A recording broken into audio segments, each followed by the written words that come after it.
आज हम equation of tangent plane निकालेंगे। पिछली बार हमने पढ़ा था कि ये हमारा स्फीयर है, इसको कोई लाइन दो पॉइंट्स पर काटती है, ए बी। अब ये दो पॉइंट्स वास्तविक हो सकते हैं, रियल हो सकते हैं, कोइंसिडेंट हो सकते हैं, समान हो सकते हैं, संपाती हो सकते हैं और काल्पनिक हो सकते हैं। काल्पनिक का मतलब कि लाइन काटेगी नहीं। तो ये वाला केस बहुत इंपॉर्टेंट है कि जब ये दोनों पॉइंट्स मिल जाएं, अर्थात ये लाइन हमारी इस स्फीयर को कट ना करते हुए इसको स्पर्श करे, इसको टच करे,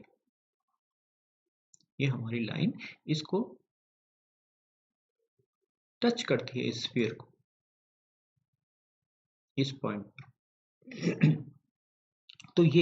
तो ऐसी लाइंस का ये जो ऐसी जो लाइंस हैं जो इस स्फीयर को टच कर रही हैं, कट नहीं करती, इनका जो लोकस है वह स्पर्श समतल कहलाता है, टेंजेंट प्लेन कहलाता है। चलिए आज इसकी इक्वेशन निकालते हैं कि टेंजेंट प्लेन की इक्वेशन क्या होगी। बहुत इंपॉर्टेंट आर्टिकल आता है कि चलिए हम मान लेते हैं हमारा स्फीयर जो है वह x square plus y square plus z square plus 2ux plus 2by plus 2wz plus d equal to 0 है। मान लेते हैं कि इस पॉइंट पर हमको टेंजेंट प्लेन की इक्वेशन निकालनी है, अल्फा बीटा गामा।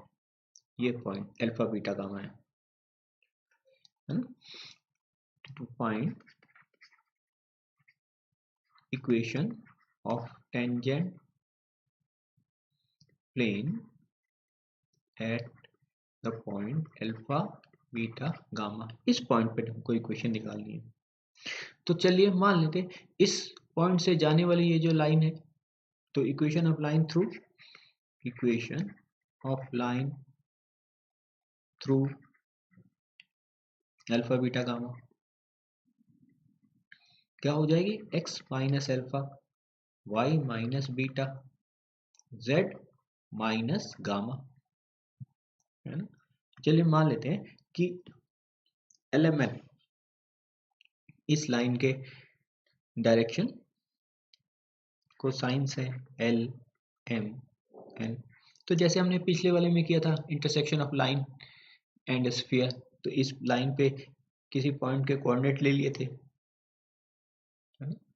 के मान लिया, चलिए इसके कोऑर्डिनेट्स ऑफ एनी पॉइंट, तो वह क्या आ गया था हमारे पास, एल के प्लस अल्फा एम के प्लस बीटा एन के प्लस गामा। मान लेते हैं कि यही पॉइंट जो है हमारे स्फीयर पर लाई करता है, तो उससे हमने क्या करा था, पिछले वाला ही आर्टिकल है, तो इसका मतलब क्या हो गया, एल के प्लस अल्फा का स्क्वायर स्फीयर पर लाई करता है, पिछले वाला ही आर्टिकल दोहरा रहे हैं, एम के प्लस बीटा का स्क्वायर, ऐसे ये इसका स्क्वायर प्लस 2u एल के plus alpha plus 2v M के plus beta plus 2w N के प्लस गामा प्लस d बराबर 0 स्फीयर में रख दिया। ये पॉइंट माना गोले पर स्थित है। तो गोले पर स्थित है तो हमने उसको गोले पर स्थित करवाया। अब क्या किया था हमने, इसको क्वाड्रेटिक इक्वेशन के स्क्वायर वाली टर्म्स को हमने अलग कर लिया, k square l square plus m square plus n square. इसके बाद 2k वाली टर्म हमने अलग कर ली। 2k वाली टर्म्स हमको क्या मिलती है, ये इसमें 2l k अल्फा, 2k तो कॉमन ले लिया तो l अल्फा, इसमें क्या मिलेगा 2k m बीटा तो m बीटा, इसके आगे क्या मिलेगा n गामा। अब 2k वाली टर्म्स ये रही 2u तो 2k तो कॉमन लिया तो क्या बन गया lu, इसके आगे इसी तरह से करेंगे तो क्या बन जाएगा mb, इसके आगे करेंगे तो क्या बनेगा nw। तो ये तो टर्म्स ये वाली हो गई। अब बाकी बची हुई टर्म्स कौन सी बची, ये स्क्वायर वाली टर्म हो गई, ये 2k वाली टर्म हो गई, ये बची अल्फा स्क्वायर, अगले वाले में क्या मिलेगा बीटा स्क्वायर, आगे क्या मिलेगा गामा स्क्वायर, इसके आगे 2u alpha plus 2v beta plus 2w gamma plus d बराबर 0, है ना। या अगर कहो तो इसको कैसे लिख सकते हैं, k square l square plus m square plus n square plus 2k, ये एल अल्फा ये एल यू, तो l into alpha plus you plus m into beta plus we plus n into gamma plus डब्ल्यू, और ये अगली वाली term है ही हमारी alpha square plus beta square plus gamma square plus 2u alpha plus 2v beta plus 2w gamma plus d बराबर 0।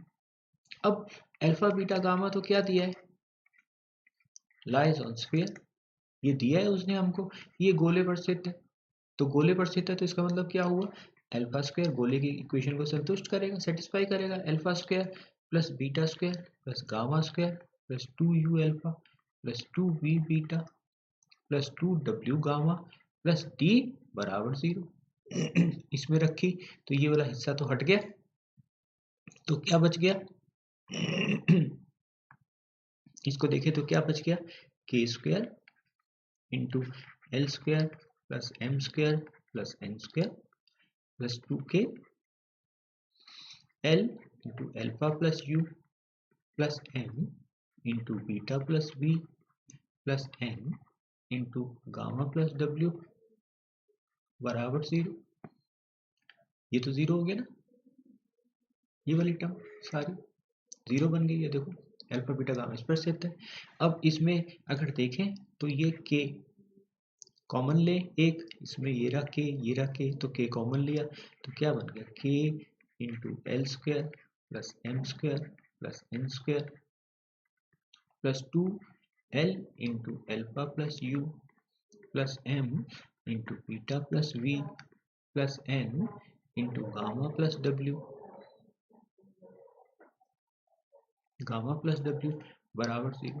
तो इससे k की वैल्यू क्या आ गई, 0, और क्या बच गया, k into l square plus m square plus n square plus 2 into l into alpha plus you plus m into beta plus v plus n into gamma plus w equal to 0। अब आप क्या कह रहे हो कि ये जो line है, ये जो लाइन है वह कैसी है, स्पर्श रेखा है। तो अब इसमें हमने क्या देखा था, ये k की पॉइंट ऑफ इंटरसेक्शन जो आए थे वह क्या आए थे, पॉइंट ऑफ इंटरसेक्शन हमने कहा था ना पिछली बार कि k की दो वैल्यूज है, क्वाड्रेटिक इक्वेशन है, k की दो मान प्राप्त होंगे k1 और k2, तो ये k1 और k2, तो पॉइंट ऑफ ये जो लाइन है ये गोले को कहाँ काट रही है, l k1 plus alpha m k1 plus beta n k1 plus gamma, और इसी प्रकार से l k2 plus alpha m k2 plus beta n k2 plus gamma. पर लेकिन एक तो k 0 है भाई, एक k तो 0 आ गया, तो ये वाला तो क्या बन गया, ये तो 0 बन गया, ये k वाला एक k तो 0 बन गया, k1 0 हो सकता है, k चलो मान लेते हैं कि k1 0 है, तो क्या पॉइंट बन गया, ये तो हट गए, तो ये किस में बदल गया, अल्फा, ये पॉइंट किस में बदल गया, अल्फा बीटा गामा। अब आप कहते हो ना कि ये जो लाइन है ये टेंजेंट लाइन है, ये जो लाइन है वह टेंजेंट लाइन है, अर्थात ये जो पॉइंट है ये दोनों पॉइंट क्या करेंगे, मिल जाएंगे, ये दोनों पॉइंट मिल जाएंगे, एक हो जाएंगे। तो ये अब ये एक वैल्यू तो k की 0 है, अब दोनों वैल्यूज ये पॉइंट मिलेंगे कैसे, ये पॉइंट मिलेंगे कैसे, दोनों ही वैल्यूज k की 0 आए, एक k की वैल्यू 0 आ गई, अब दूसरा भी रूट ये k का मान जो है k1 0 आ गया, तो k2 भी 0 होना चाहिए। ये संभव कब होगा, ये संभव कब होगा, ये संभव तब होगा कि जब ये वाला जो हिस्सा है वह भी 0 आ जाए, अर्थात ये दोनों points these points will coincide, संपाती होंगे, these points मिल जाएंगे, will coincide, कब होंगे? यदि ये वाली बात भी जीरो हो जाए, अगर ये जीरो हो जाएगा, ये वाला हिस्सा भी जीरो हो जाएगा, तो k का दूसरा मान भी जीरो प्राप्त हो जाएगा, अर्थात L into alpha plus you plus M into beta plus V plus N into gamma plus W क्या हो जाए? जीरो हो जाए। वो ये जो पॉइंट्स हैं, एक k का मान जीरो आ गया तो हमको, तो दोनों रूट्स जो हैं, अगर लाइन टेंजेंट लाइन है तो दोनों जो पॉइंट्स होंगे वो क्या होंगे? कोइंसाइड कर जाएंगे, मिल जाएंगे। अब दोनों पॉइंट्स भाई पॉइंट्स हैं क्या? एक पॉइंट ये रहा, एक पॉइंट ये रहा। अब एक के लिए तो k की वैल्यू जीरो आ गई, तो दूसरा दोनों पॉइंट मिलेंगे तभी k की दूसरी वैल्यू भी जीरो होगी k की। और ये वाली बात संभव कब होगी? ये वाली बात संभव तब होगी कि जब ये वाला हिस्सा भी जीरो हो जाए, तो फिर k का मान अपने आप जीरो आपको प्राप्त होगा। समझ आ गई? क्योंकि मुझे लगता है अब हमको चाहिए, ये हमारे पास कंडीशन आ गई कि लाइन, अब लाइन क्या थी? लाइन की इक्वेशन क्या थी? लाइन तो हमारी ये थी, x minus alpha by l, y minus beta by m, z minus gamma by m. ये लाइन गोले को दो बिंदुओं पे काटती है, और वो दो बिंदु संपाती होंगे, कोइंसाइड करेंगे कब? यदि ये वाली शर्त पूरी होती है। तो अब ऐसी लाइन का लोकस हमको चाहिए, अर्थात इस लाइन में हमको क्या चीज नहीं पता थी, इस लाइन का बिंदु पथ निकालना है। इस लाइन में हमको क्या चीज नहीं पता भाई? इस लाइन में अल्फा, ये लाइन अल्फा बीटा गामा से गुजरती है, ये तो हमको दिया है। एल एम एन हमने मान लिया था कि इस लाइन के डायरेक्शन को साइंस है, रेशियोज हैं। तो इस एल एम एन को एलिमिनेट कर दें तो इस लाइन का हमको लोकस मिलेगा। तो लोकस ऑफ लाइन क्या आ जाएगी? is obtained by eliminating element, is obtained कि इस लाइन से, इस कंडीशन से, ये इस लाइन में एल एम एन का विलोप कर दें बाई एलिमिनेटिंग, कि अगर हम इसमें से एल एम और एन को हटा दें तो लोकस ऑफ लाइन मिल जाएगी। तो एल की जगह क्या लिखते हैं? X minus alpha into alpha plus u. M की जगह क्या लिख दें? Y minus beta into beta plus v, इसको अगर एलिमिनेट करें, हटा दें। एन की जगह क्या लिखते हैं? Z minus gamma into gamma plus डब्ल्यू इक्वल टू जीरो। तो अब इसको करें तो इससे हमारे पास क्या आ जाता है? अब इसको सिंप्लीफाई करें थोड़ा सा तो देखें कि क्या आता है हमारे पास। मल्टीप्लाई करें एल्फा एक्स, इसी प्रकार से चलिए इसको सारे को ही कर लेते हैं। Alpha x plus u x minus alpha square minus alpha you, है ना। इसी प्रकार से दूसरी बार आगे वाली टर्म्स हमको मिलती चलेंगी, है ना। तो अब इसको क्या लिख सकते हैं? एल्फा एक्स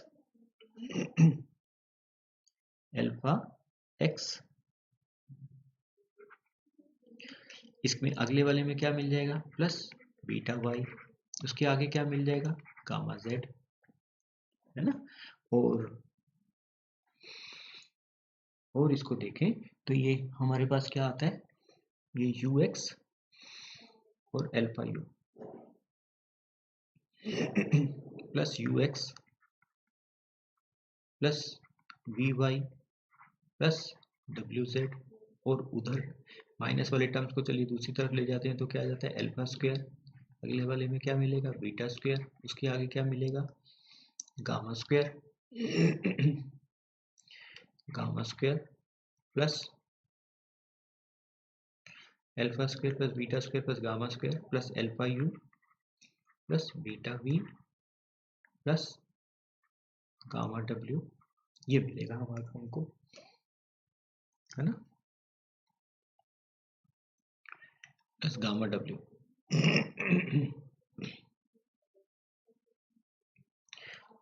तो अब इसको चाहें तो हम ये लिखा अल्फा यू, ये एक अल्फा यू और जोड़ दें तो अल्फा यू इधर भी जोड़ देते हैं, अल्फा यू इधर भी जोड़ देते हैं। कहने का मतलब क्या हुआ, alpha x plus beta y plus gamma z plus u x plus alpha u. जब इधर किया तो यही वाला काम इधर कर देते हैं, alpha square plus beta square plus gamma square. ये अल्फा यू जोड़ा था, एक इधर और जोड़ दिया तो कितना बन गया, 2 अल्फा यू। इसी प्रकार से v y plus beta v, तो ये 2 बीटा वी प्लस 2, इसी प्रकार से 2 गामा डब्ल्यू, ये W Z plus gamma W, ये हमने जोड़ दिया। तो अब ऐसा करने से क्या हुआ, देखो alpha x plus beta y plus gamma z plus u अगर कॉमन ले लूं तो क्या बन गया, x plus alpha, v common ले लूं तो क्या बन गया, वाई प्लस बीटा, डब्ल्यू कॉमन ले लूं तो क्या बन गया, जेड प्लस गामा, और ये equal to alpha square plus beta square plus gamma square plus 2 alpha u plus 2 beta v plus 2 gamma डब्ल्यू क्या बन गया, ये ऊपर हमने लिखा था अल्फा बीटा गामा क्या करता है, लाइज ऑन स्फीयर, गोले पर स्थित है। तो इसका मतलब alpha square plus beta square plus gamma square plus 2 u alpha plus 2 v beta plus 2 डब्ल्यू gamma plus d equal to 0 है। तो इसका मतलब alpha square plus beta square plus gamma square plus 2 u alpha plus 2 b beta plus 2 डब्ल्यू gamma किसके बराबर हो गया, इक्वल टू माइनस डी। तो ये वाली चीज किसके बराबर हो गई, माइनस डी। या अगर कहें तो इक्वेशन क्या बन गई, alpha x plus beta y plus gamma z plus u into x plus alpha plus b into y plus beta plus डब्ल्यू into z plus gamma plus d. अब इस इक्वेशन को अगर हम देखें इस इक्वेशन को हम देखें तो इस यह एक्स वाई जेड में कैसी इक्वेशन है, ये इक्वेशन एक्स वाई जेड में कैसी है, लीनियर फर्स्ट डिग्री की इक्वेशन है, एक घात का समीकरण है, linear in x y z. एक घात के समीकरण एक्स वाई और जेड में एक घात के समीकरण को क्या कहते हैं, प्लेन कहते हैं। ये जो प्लेन की जो इक्वेशन है इसको टेंजेंट प्लेन कहते हैं। तो ये हमारे पास टेंजेंट प्लेन की इक्वेशन आ जाती है स्फीयर के। क्या हुई हमारे स्फीयर की टेंजेंट प्लेन की इक्वेशन। अगर हम स्फीयर को देखें, अब दोबारा देखते हैं, चलिए स्फीयर को देखते हैं और उस पे इस पे हम टेंजेंट प्लेन देखते हैं कि हमारी टेंजेंट प्लेन की इक्वेशन क्या आई।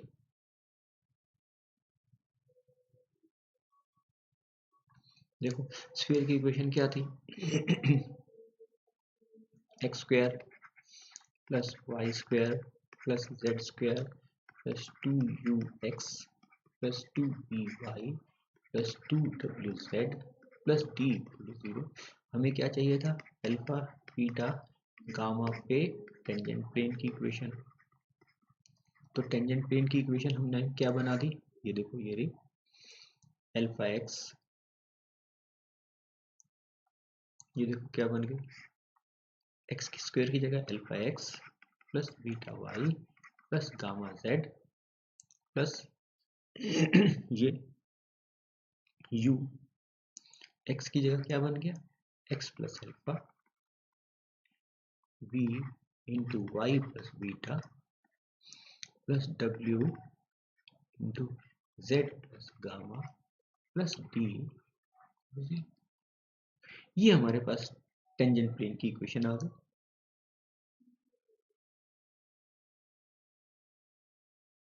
है ना।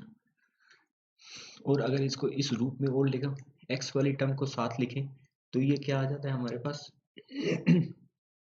अगर एक्स वाली टर्म को साथ लिखें तो देखो ये रही एक्स की टर्म, ये रही एक्स की टर्म, तो क्या बन गया, alpha plus u into x plus beta plus v into y plus gamma plus डब्ल्यू इंटू जेड, और बाकी टर्म्स क्या बच गई, ये alpha u beta v gamma z, alpha u plus beta v plus gamma z plus D.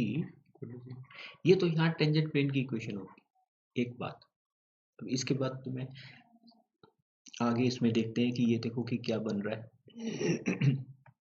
देखो इस sphere का जो है वह सेंटर क्या है, इस स्फीयर का सेंटर क्या है, जानते ही हम, minus you minus we minus डब्ल्यू है ना, माइनस ये हमारा स्फीयर, इस स्फीयर का सेंटर क्या है, minus you minus we minus W, ये रहा पॉइंट अल्फा बीटा गामा, इन दोनों इसको जोड़ दें तो डायरेक्शन रेशियो या direction ratio of this UA, ये जो लाइन यूए है, डायरेक्शन रेशियोज क्या हो जाएंगे यूए के, alpha plus you beta plus we gamma plus W ये alpha plus you plus beta plus we plus gamma plus W direction ratios इस line के हो जाएंगे। इस प्लेन की इक्वेशन में, प्लेन की इक्वेशन में ये क्या होता है, l x plus m y plus m z equal to p, ये एल एम एन क्या होते हैं, ये प्लेन की इक्वेशन में ये एल एम एन क्या होते हैं, ये direction ratios of normal to the plane, ये प्लेन है में एक्स वाई जेड के कोफिशिएंट्स क्या होते हैं, direction ratios of normal to the plane, है ना, तो ये रही प्लेन की इक्वेशन, ये l x plus m y, ये एल एक्स, ये एल एक्स,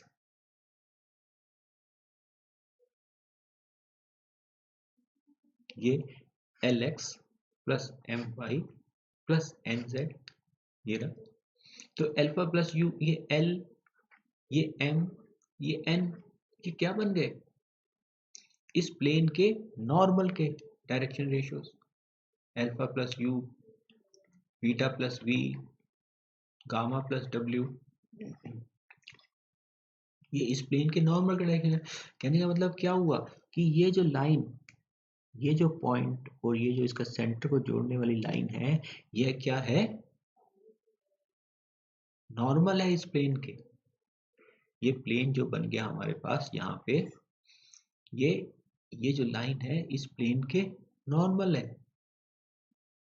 ना, कि जो सेंटर को जोड़ने वाली लाइन, इस पॉइंट को जो सेंटर और इस पॉइंट को जोड़ने वाली लाइन जो यहाँ पे टेंजेंट प्लेन बनाया था, वह क्या है, वह नॉर्मल टू द प्लेन है, मतलब परपेंडिकुलर है, ये परपेंडिकुलर है, ये जो लाइन ये जो है,